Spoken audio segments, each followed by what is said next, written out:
Hi, and congratulations on the purchase of your beautiful new Qashqai S model. I'm going to go over all the same features with you that I did during the delivery. I know that there was a lot to absorb all at once, so I want to make sure that if you have any questions, you have something to refer back to. And you also have the option of calling, texting, or email me, or drop into our dealership if need be, whichever works best for you, but I thought that this might help go back over everything and give you a bit of a refresher. Congratulations again, and let's have a look at those features. So we're going to start over here on the door. We've got our power windows, nice and easy to operate. Your driver's side window is an auto window, so simply just pushing it down or pulling it up will open or close the window all the way, or you can adjust it anywhere along the way. We've got our power locks right here. We've got our window lock. So once your window lock is on, you can still control the driver's side window, but none of the other windows are going to move from either the driver's console or from any of the other optional buttons on the other doors. So if we turn that back off, up above here we've got our controls for our side mirrors. Switched over to the left will allow you to set the driver's side, to the right is the passenger side. Once you're done, set it back to the center. That way, even if you accidentally hit the button, your mirrors aren't going to move. Your mirrors are heated side mirrors, so to activate that you just use your rear defrost. Down below the driver's console here, we have a couple buttons. First off, we have our traction control. I highly recommend just leaving that alone. Most people will turn that off when they're stuck in some snow. Your wheels will spin a little faster, but you tend to move side to side. It's a little harder to control the vehicle, which is why I just recommend leaving it alone. Eco mode is to get you better gas mileage. If you're on the highway, I highly recommend this. You can use it within the city. However, I will caution you that pulling away from a dead stop does feel a little bit sluggish. If you did opt for the all-wheel drive model, there is a button down here for a lock for the all-wheel drive. The lock will stay locked in up to 40 kilometers per hour. After that, it still drops down to a front-wheel drive, although the all-wheel drive will automatically kick back in under any traction issue or if you need additional power getting up a large hill. Down below here, we've got the release for our gas tank, which is on the passenger side of the vehicle, and we've got our hood release. The emergency brake is down on the floor. It's just a push pedal style. So we move up to the steering wheel. We get into a lot more options up here. So on the left side of our steering wheel, we've got our volume control for our radio. And these two buttons here that look like skip or fast forward and rewind buttons control your radio as well. They will allow you to move through the presets that you have on your radio, or if you've got a Bluetooth device connected or an auxiliary device or a CD that's in it, that will allow you to skip tracks as well. This button here controls our driver assist display, which is on our screen up top here. So by setting this, right now we are on the average speed and it says average speed 1. If I hit up or down, I move to average speed 2. Now as I move over to the next screen, I get a trip odometer. So this is trip 1. So again, if I move down to trip 2, if I go back over to our average speed, now I'm back to average speed 2. If I go up to 1, my trip odometer is also on 1. So they correspond. As I move over to the next screen, we've got fuel economy. So the same thing, we're on 1.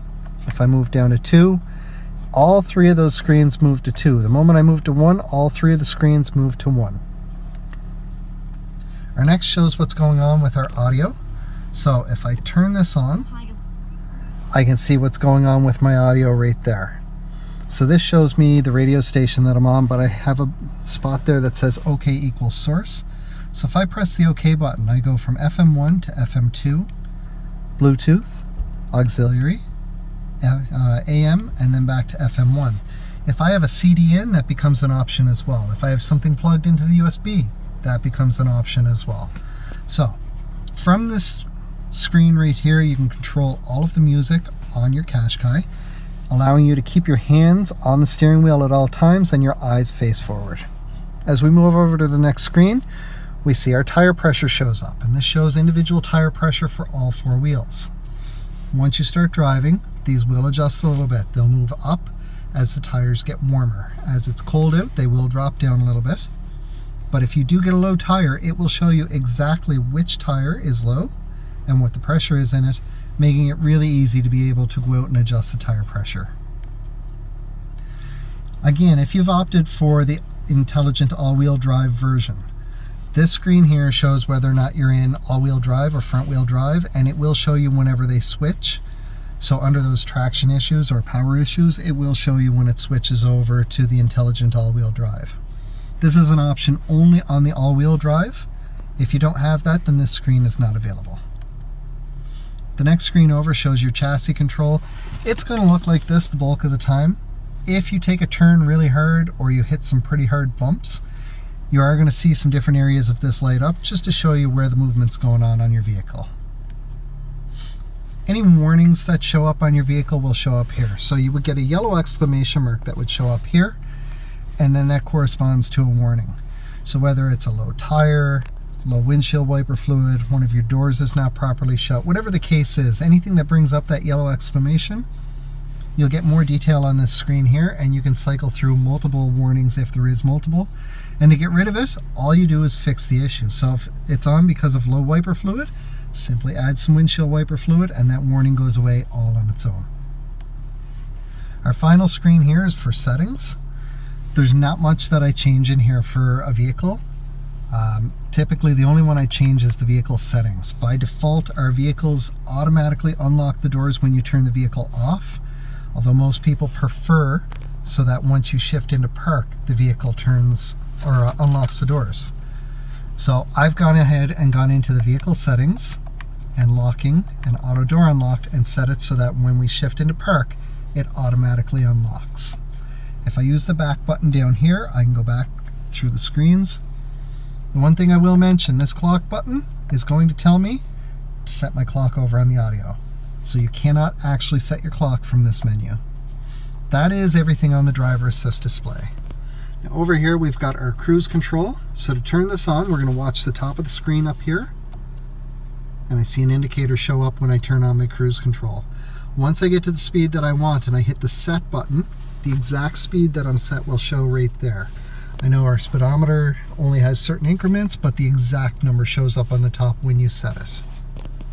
To turn off the cruise, you can either hit the button here to turn it back off, or you can hit the cancel button and it'll disengage it, or tapping your brake will disengage it as well. We've also got our Bluetooth hands-free right here. Setting up your phone is super simple. You're just going to follow the voice prompts. Make sure that you're in the Bluetooth settings on your phone before doing so. From there, it's going to pop up in there. It shows up as My Car. It's going to tell you to verify that the PIN number matches, and from there, once you do that and you confirm it, you are connected. Your phone will be connected automatically every time that you turn the vehicle on after that, providing the Bluetooth is turned on your phone, until you need to connect a new phone. Most times people end up getting a new phone before they get a new vehicle, so once you get to that point again, you can either refer back to this video or just give me a quick call or text or pop in the dealership. We'll help you with that.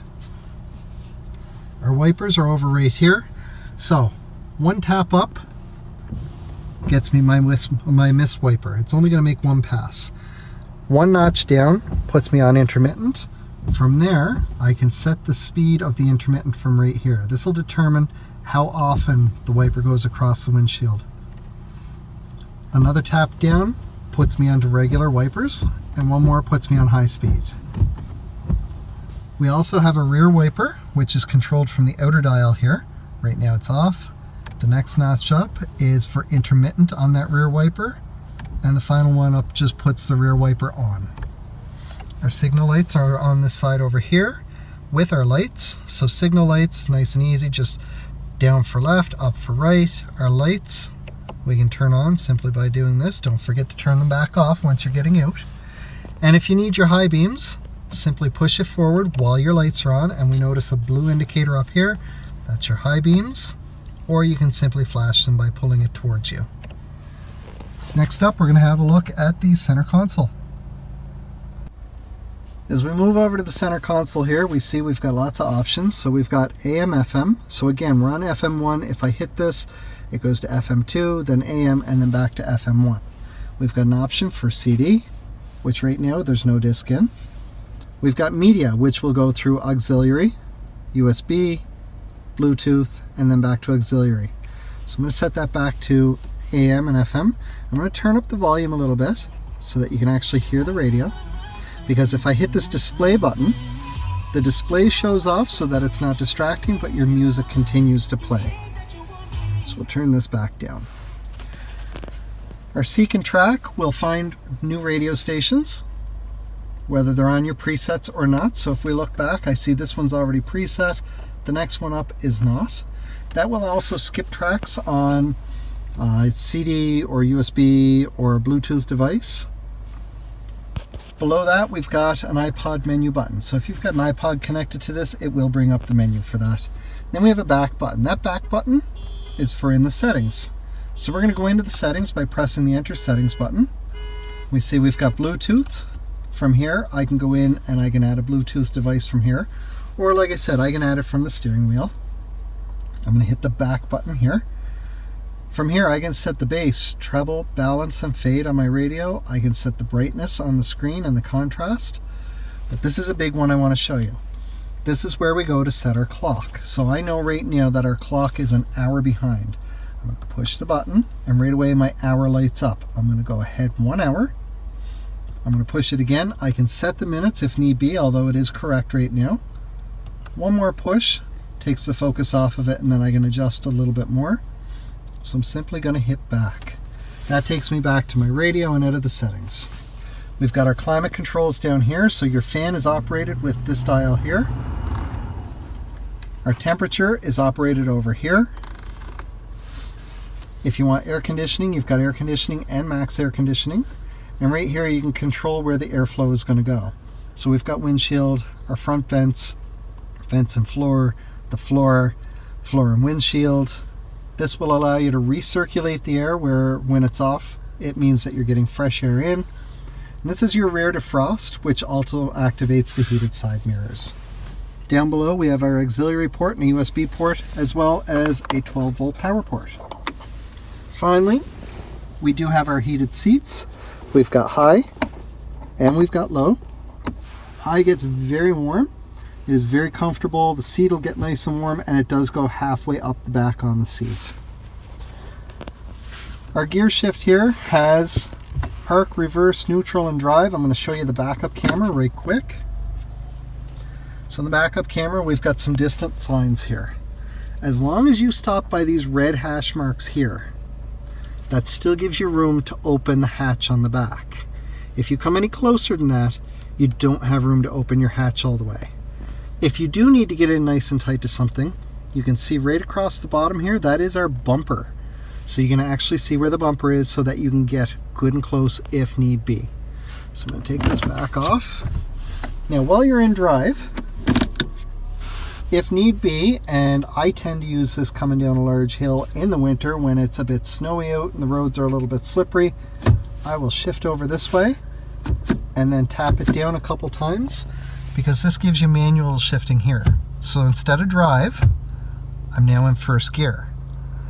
Now, because I'm not moving, I can't really change the gears, but if I was moving, that would show a higher number, and by tapping down on that would drop the number down, and vice versa. Tapping up raises it up. Simply push it back over to the right to put yourself back in drive, and away you go. We've got a nice spot here for our sunglasses. We've got map lights, overall lights in the vehicle. This button here will turn off your lights so that if you open the door, none of your lights turn on. That's great if you're going to be doing any kind of cleaning or moving a lot of stuff in and out. That is pretty much everything to do with your Qashqai. Congratulations again on the purchase of your S model Qashqai. This is a beautiful vehicle. It is a subcompact crossover utility vehicle, one of the best in its market. It is a very high quality vehicle. We truly believe in this vehicle. I've driven one of these numerous times, just driving around and as a demo. I absolutely love this vehicle, and I know that you will too. If you have any questions at all, even after watching this video, please contact me via cell phone, desk phone, text, email, whatever works best for you, or simply drop into our dealership. All of my contact will follow. I hope you enjoy this vehicle as much as I do, and we'll talk to you again soon.